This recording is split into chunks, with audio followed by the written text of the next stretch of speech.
Welcome in, Chiefs Kingdom, to Chiefs Latest, your one-stop spot for everything Kansas City Chiefs in 15 minutes or less. Happy Wednesday. We're finally there, middle of the week, that much closer to the weekend. I know we're all itching to get there, but we have a lot of news and rumors.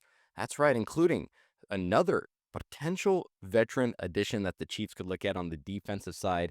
Like I said, a lot to dive into. But before we do, before we even get into all these news and rumors surrounding the Chiefs, go ahead. That's right, hit that subscribe button and turn on those notifications. I'll even give you a second. Hold on. There we go. By now, you should have hit that notifications and subscribe button. That way, you don't miss any of the action. We have videos Monday through Friday here at Cheifs Latest. That's right, daily, Monday through Friday. So you're not going to want to miss anything, none of the action. So hit that subscribe button, turn on those notifications, as it not only helps me in the channel, but it's going to help you stay up to date with everything Kansas City Chiefs. Now, I mentioned a potential veteran addition that the Chiefs could have. That's right. I'm talking about edge rusher Jadeveon Clowney. That's right, a name that most of you probably know if you've been following the NFL for a while now. If we look at the roster, Kansas City has George Karlaftis, Mike Dana, Charles Omenihu, and of course, developing first-round talent Felix Anudike Uzama. Those are their top four defensive ends right now. Now, they also have a rookie draft pick likely to make the roster, of course. We would think Ashton Gelati, but of course, things could happen. But we expect him to make the roster, so we'll get to him later on in this episode. But having said that, having said the four names, of course, bringing in a rookie, the Chiefs are basically one key injury away from big question marks on the edge. We hope Omenihu doesn't have any form of, lingering issues. Felix Anudike Uzama, he has not been anything near what we were hoping for from a first-round pick. So, of course, imagine how fun, and not only fun, but dangerous, you know, Dana and Clowney, on that right side. That would be a lot of fun.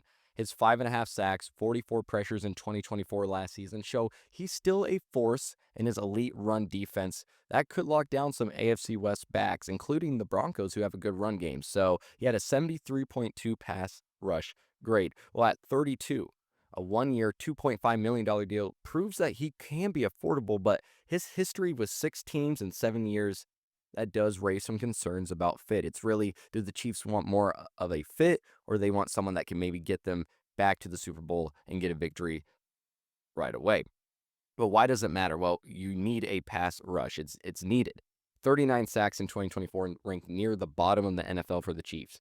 Of course, Omenihu only had 2 sacks post-injury, so they need some veteran depth behind Chris Jones.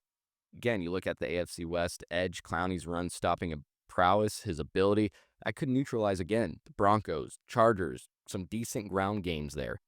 5.5 sacks, 44 pressures in 2024, but 9.5 sacks and 43 tackles back in 2023. 43 solo tackles, that is. In his career, 63 sacks, double-digit sacks in 2 of last 4 seasons. When looking at the roster impact, his fit, versatile 4-3 edge, complements Spags' aggressive blitz packages. In fact, they used a blitz package 35.6% of the time in 2024. Very high usage rate. Depth concerns, Anudike Uzama, 2.5 sacks, underperforming. Gelati's unproven as a rookie. And Clowney's proven that he can play full seasons. So that adds some reliability and durability if, Omenihu falters a little bit. Again, you're going to have to get him at a 1-year, probably $3 million deal if you could, around that. That fits your cap space. But again, that's taking a pay cut, a salary cut for him, which I think he would. Having jumped around all those teams, and now a team like the Chiefs pick you up, a team that can easily get back to the Super Bowl, I don't see why you wouldn't. So I think the Chiefs should pursue Clowney. I don't see why you at least not look at it. I understand maybe if you want to keep a culture and you want to go long-term and focus on your rookie, that's fine. But if you need a quick answer, $3 million deal, it's going to help. I could see this working, especially, like I said, one injury to Karlaftis or even a Omenihu that could expose, Anudike Uzama's struggles and just your depth overall and how thin it is. So affordability, run defense, pairing with Dana, I think that just makes him a low-risk add, but does something like that fit the culture? We'll see. All right, I provided some players that the Chiefs could try out. Now, this is kind of a fun segment because there could be some truth to this about, these players could make an impact. But this is just more tryouts. This is more fun. Who could we bring to the team to maybe give that spark or maybe just give a little reunion to? Well, they could invite former tight end Peyton Hendershot for a training camp tryout. His blocking upside, familiarity with Andy Reid's system, he could get a tight end 3 role behind Kelsey and Noah Gray. But one tryout that I like a tad more than that one, because I don't think they need another tight end to be brought in, especially after I talked about Tanyan getting, potentially cut here in my mind. One tryout that I think is a tad more fun is bringing in QB Desmond Ridder. That's right. Why not give him a tryout over Bailey Zappi? I think that offers you a stronger arm, more mobility, and he has that AFC West experience from his last season with Las Vegas. Again, if you look at the tight end situation, Hendershot, not nothing spectacular. Struggled in KC. Ritter's 12 interceptions in 2023 does raise some flags that season that he played 15 games. But again, low risk profiles. One's familiar with your system. One's familiar with the AFC West. Why not bring him in for a little tryout? Again, Kelsey's turning 36. Gray, I think could be a tight end 1, maybe not to the caliber as some of the other tight ends in the league, but I think he could handle it. But he's unproven in that position. Again, bringing a tight end that could stabilize the position, knows the system. I don't see what could go wrong there, but I don't really think you need more depth at that tight end position. I don't think you need to make it more, hard to cut players than it already will be. Again, though, if we look back at Ritter's 2023 stats, because it was 15 games that he played in, 64% completion, 2,836 yards. And again, I keep repeating it, but that familiarity with the AFC West, the familiarity with those defenses, I think that outshines Zappi's limited upside. I think that addresses depth behind Mahomes and, Minshew. God forbid something happened that we need to go that far down, but it's just more fun that way. And also, if you're looking at the tight end position too, what he would bring is a 54.1 PFF pass blocking grade in 7 games. He had a good rookie season, 11 catches, 103 yards, 2 touchdowns in 2022 back in Dallas. But again, I don't think we need to make the tight end room more crowded than it already is. But Ridder, that adds some mobility, dual threat quarterback 3 option for some trick plays. I like it. I think he outperforms, Zappi. I think he outperforms anyone on the practice squad. So even if he doesn't make the 53-man roster, hey, you got someone like that on your practice squad. Not bad at all. So again, I think Ridder is a better tryout scenario in this one, just with his AFC West experience, better skill set than Zappi. I think that's a smarter camp tryout. But again, both of these are low cost, low risk profiles. Both fit that, Veach might want to try to save some money in some spots. But again, this is just more fun. This is just a way to maybe just have a little bit more depth in some areas, but nothing that the Chiefs have to absolutely do. Just again, a tryout or 2. But let's talk about some questions heading into training camp. And one of those questions is, can this defensive line sustain a consistent pass rush? Well, the Chiefs did bring in some defensive line help. Jerry Tillery, Norman Lott, Ashton Gelati, just some to name, through the draft and through the offseason. But they have potential to revive this pass rush. I guess not necessarily revive it, but keep it more consistent. And that could hinge on rookie Ashton Gelati stepping up. He's hard-nosed style. He's physical. And that power that he has, that fits Spag's system. It's going to offer some hope after, we saw Mike Dana take a little bit of a dip last year. And then again, Charles Minihue, what will happen after coming off that injury? Chiefs ranking near the bottom in sacks last season. Gelati has the ability to win with power and handle. He can do the dirty work. I think that can address their pass rush woes, at least consistently, though, as we all know, and we got to address the elephant in the room, relying on a rookie is very, very risky. But why does this matter? Well, we had some struggles there. 39 sacks in 2024 were lackluster. We're facing mobile quarterbacks in the AFC West. It demands a stronger edge presence to disrupt plays. We're not only going against, necessarily mobile quarterbacks, but also quarterbacks that just make great reads. You got to disrupt them. You can't give them time to dissect your defense. Again, Minihue's torn ACL limited him to 2 sacks coming back. Dana's 3.5 sacks were his lowest since 2021. There could be, some issues there.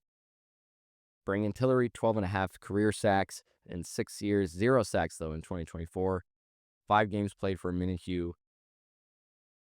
This could really rely on Gelati. This could help the consistency. Again, power, physical. He's physical at the point of attack. He can outmuscle blockers in a straight line. That's good for the preference for aggressive, angle reducing rushers. Again, snap opportunity as well. Deshaun Warren's, snaps are gone. Dana's struggles could limit those. Gelati could easily claim to, 300 to 400 snaps, especially again if Omenihu's recovery lags a little bit. So yeah, Norman Lott, Tillery, they add size, but Gelati's motor, his run defense, I think that makes him a 3-down asset.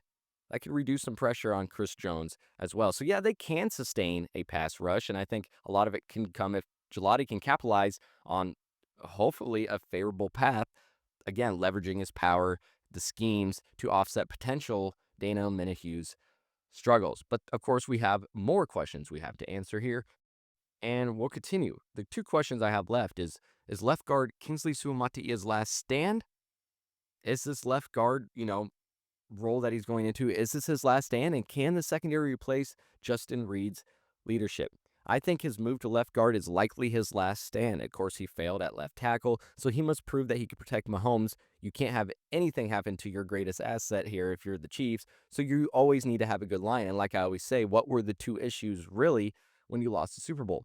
Your line. So they cannot mess around with the line anymore. And I think the secondary could replace Justin Reed's leadership and awareness.